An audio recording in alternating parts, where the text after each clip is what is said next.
Hello and welcome to BusyWorksBeats.com. Today I'm going to give you tips for making your beats stand out as a music producer. Firstly is understanding the three critical bands. Once you guys understand this, think of them like primary colors. You have red, blue, yellow. And the more simple we make color, the more contrast we create. Okay, so here in the bass, consider this like red, for example. Okay, so in the bass area, it's usually below a certain point. So I consider bass anything below 100 hertz all the way down to humans can only really hear to about 20 hertz. Some people can't even hear that low. So pretty much anything below 100 hertz, I consider this the bass zone. Now this zone can be split up into micro pieces. I'm not going to bore you guys to tears about every little thing about mixing, but anything below 100 hertz, I consider the bass octave or the bass zone. The reason that's important, the critical band, is because our ear can identify sounds in that zone. So if we separate the sounds and make sure one thing is dominating each critical band, our ear can make sense of it a lot easier. That's why they tell you guys sometimes less is more. It's because most people are trying to cram all these fundamental frequencies into each critical band, and the ear can't pick which one is the most dominant fundamental sound. And it's confused because it's trying to make sense of the masking that's happening. That's the science behind it. But long story short, anything that's from 100 hertz to 1000 hertz, consider this the mid critical band. Okay, this is usually where your harmonies exist. Notice how in my voice, this is where like the majority of my voice sits in this zone for the most part. Now the low critical band, that's where we have the contrast layer. The contrast layer is usually a bass line or a counter melody. Most of the time it's a bass line. So knowing that, anything in the 100 hertz zone and below, that needs to be soloed for the most part. There's no rules to this, but I'm just telling you guys why your mixes might sound too cluttered. Now in the 100 to 1000, this is another critical band. And in this zone, we usually have one thing that stands out, okay? And then we have 1000 to 10,000. This is the third critical band, okay? In this zone, we have our top line. Now the top line's goal is to stand out above the harmony. So if I had to give a song 4 sections, you have the top line, which is the top line melody, harmony section, the contrast layer, which is your bass, and then we have the last one called rhythm. Rhythm is what creates the ups and downs, okay, of these critical zones. So the critical bands are the horizontal frequency distribution. The rhythm is the up and downness of each zone. Okay, so that's how I think about sound when I'm sound selecting things. And when you separate it into those 4 categories, it makes so much more sense. So the top line usually sits between, and again, I'm just giving you guys a rough ideas here, 1000 to 10,000 hertz. The harmony section usually, and if I play a harmony here, the majority of the sound, if I created a band here, let's see if we can solo. So this solo is pretty much the critical band here. Let's solo this and play that same chord. I don't know if I can do this with 2 hands. Let's just do this. So we could tell the chord, even though we don't need the high frequencies and low frequencies, we could still tell that that chord is an A minor in that case. Now, if we got rid of this band, I don't know how we get rid of it, but if we basically got rid of this middle band and solo, let's say the highs, you can't really identify the chord based on the high frequency information. You can kind of, but that's not what adds the identification of the chord. The middle zone is what adds the identification for that harmony. And then the bottom frequencies in this case, that doesn't really identify anything. Okay, so it just shows you guys there's certain zones where sounds gain their identity. So chords in that case usually gain their identity in the middle critical band. Top line usually gains its identity in the high frequencies from 1000 to 10,000.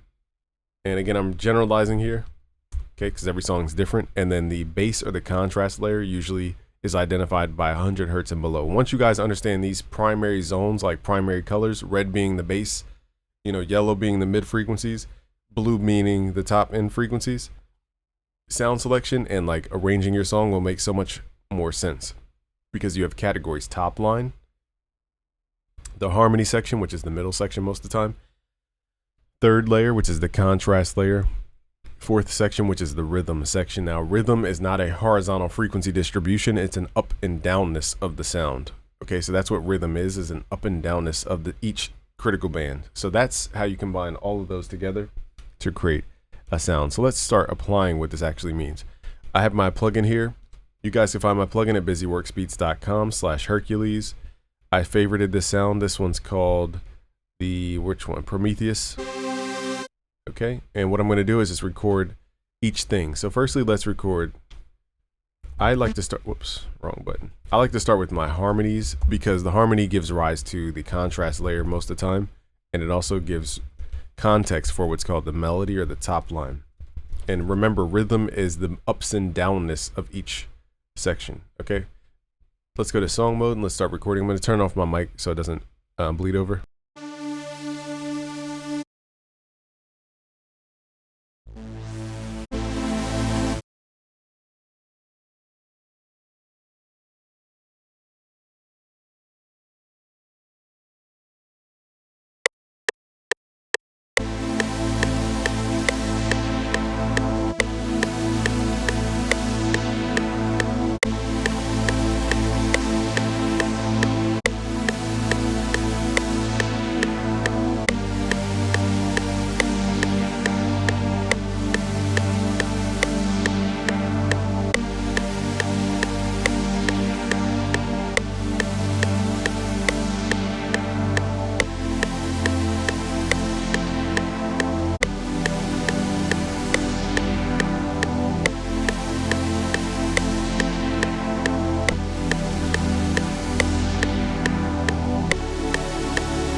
Now that we have that harmony section, it pretty much fills up. Now this sound is very expressive, so it has a lot of frequencies in it. But if we look at the frequency distribution and then I solo just that middle band, we can still hear the chords just by hearing just the middle band.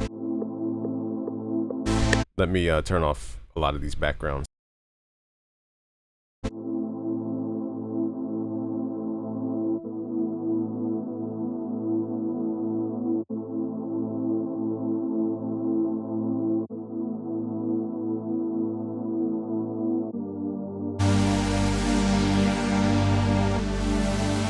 Okay, so now let's create a top line. I'm going to open up another Hercules instance so that we can pull a different sound. Again, you can find my plugin at busyworksbeats.com/Hercules. Let's go for a bell because a bell is naturally a higher frequency. Let's try out some of these bells. Let's add this over top to track.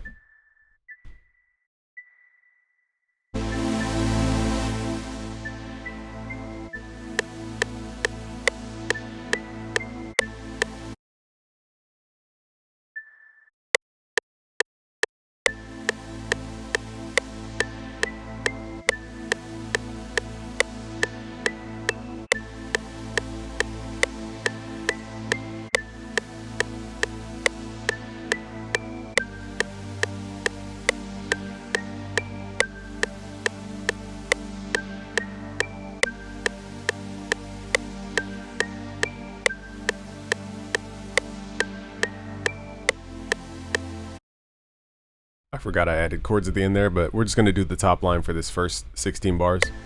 Okay, so now that you guys can see these sections of sound, now if I go inside of my EQ, let's solo the high end just to see how much of the frequency rests within the high end. High critical band.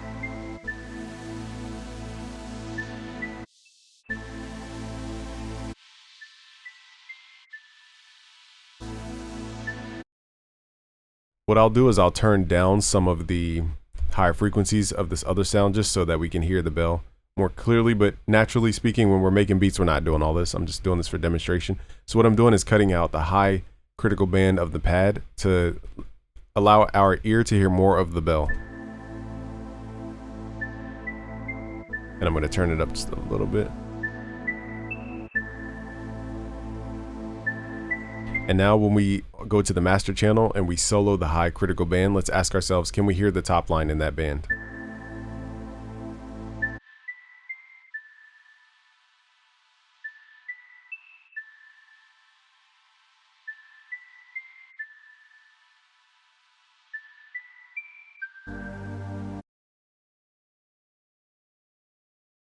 So now my question becomes, if I'm arranging, I'm saying, how much resonance do we get? How much energy, how much standing out of that sound do we get above the brighter part of this pad? So I can pull back the bright part of the pad, but can we hear the bell through the pad? In this case we can, because I turned the pad down.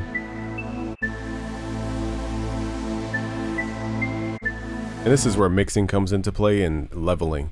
So the point of leveling is to say, does my bell poke above that saw pad?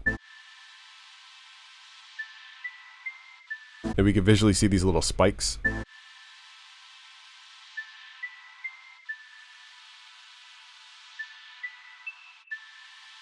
Okay, so we can hear that bell above the pad. So now we see the middle band, we can hear the chords. Okay, which are completely separate from the top line. The top line does blend in with the chords, but we could hear it above the chords. I shouldn't say chords, but the sound itself.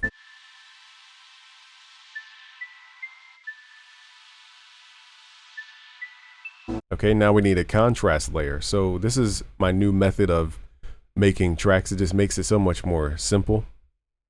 Let's add another instance of Hercules here. Let's pull up a bass sound. I'm going to pull up my favorite one called SO, one of my favorite one.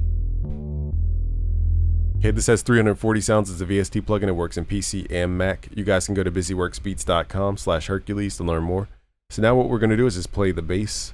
And now the bass, if I solo this with the EQ, let's add a point down here. And let's see if we hear the bass down this low. Wrong sound. Hold up, y'all. There we go.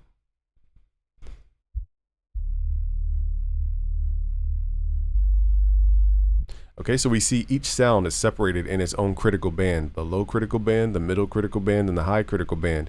Those have a purpose in the music. The top line is usually in the high critical band. The harmony is usually in the middle critical band. And in this case, the bass or the contrast layer is in that low critical band. So now all these key sounds are separated into red, yellow, blue. And now our brain can make sense of the contrast between the sounds, and it becomes less arduous trying to differentiate the masking effect that happens. So now let's add a bass line.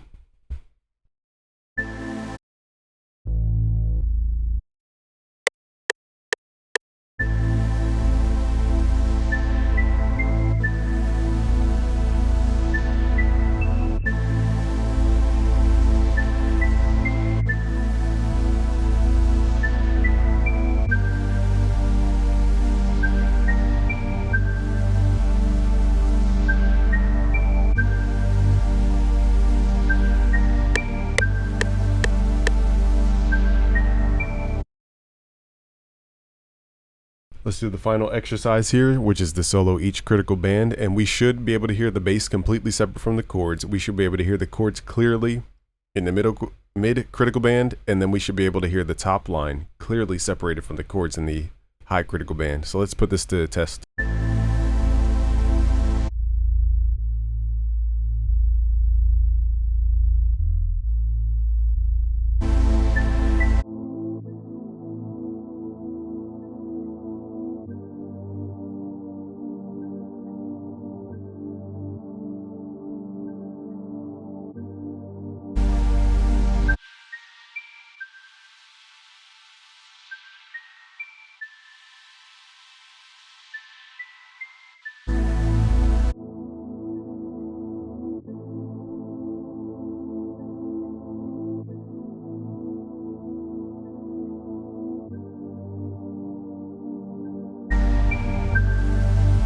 Okay, so in this case, if I were mixing and I needed more clarity on the chords, I would go to the bass and take out that anything just above that 100 hertz mark, because it's starting to compete with the low end of the chords. And also it's a little loud in the level. So if I were to be particular and say that I didn't want that bass clashing with the chords, I would say, okay, let's start right here above this critical band and start to deal with the frequencies in this zone so that they're not competing with the frequencies in the bottom of the chord. So I would do something like this. Now, again, this is not a hard rule. I'm just telling you guys how to manage the energy from that point, and then we could kind of balance it out. So now the bass doesn't overlap the bottom end of that chord if we needed more clarity in the chord fundamental frequencies.